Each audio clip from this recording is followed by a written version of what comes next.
Okay, I'm at the tedious task of resurfacing these 1969 Bespoke George Cleverley. This one's had rather more work. This one's in more original sort of condition. If I bring it up to the camera, you can see the cracking to the skin. If you've looked at the previous 2 or 3 videos, you'll have seen me resize this shoe. It had stretched dramatically, particularly around here. There was about 20 millimeters of stretching. It stretched across the vamp.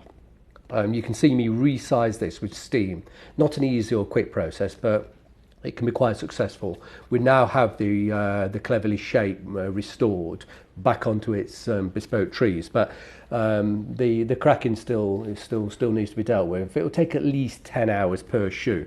I've put that one out of the way. This one's partly done.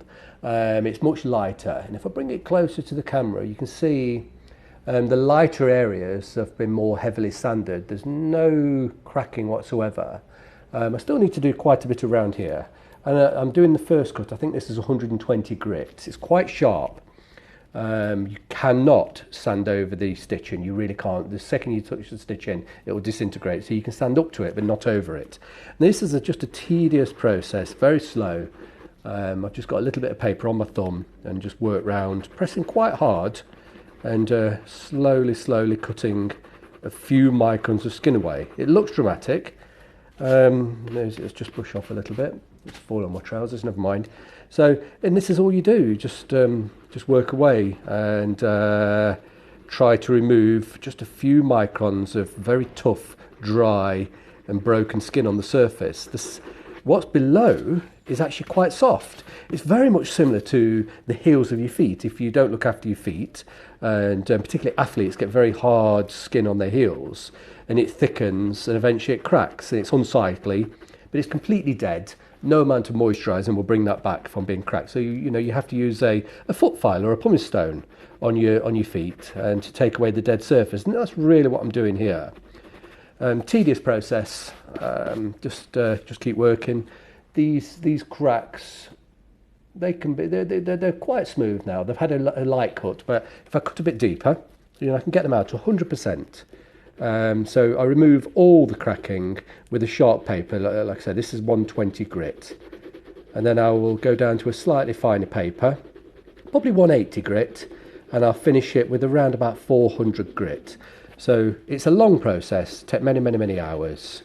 Absolutely avoid the stitching. If you need to get into the stitching, next to the stitching, you fold the paper and just roll up to the stitching. You can go about 0.5 millimeter next to the stitching, but you really can't run over the stitching. You'll lose the stitching. And there's nothing more to it than that. It's just a tedious and slow process. So what I've just done in those few seconds is greatly reduced that little bit of cracking there. Another couple of minutes and that'll be completely gone. These very light areas are extremely smooth. They're ready for the next grade, which I think that's 320. But I'll do the whole shoe all over, get rid of all of the cracking. It's just a long, tedious process. You can't rush it. Take many hours, but the success it'll be 100%. I'm anticipating these will look, once they've been completely cut with 3 grades, coarse, medium and fine, re-dyed, moisturised and polished, these will look really quite new. They'll have a totally mirror gloss shine. So it shows you that you can bring from this ghastly state.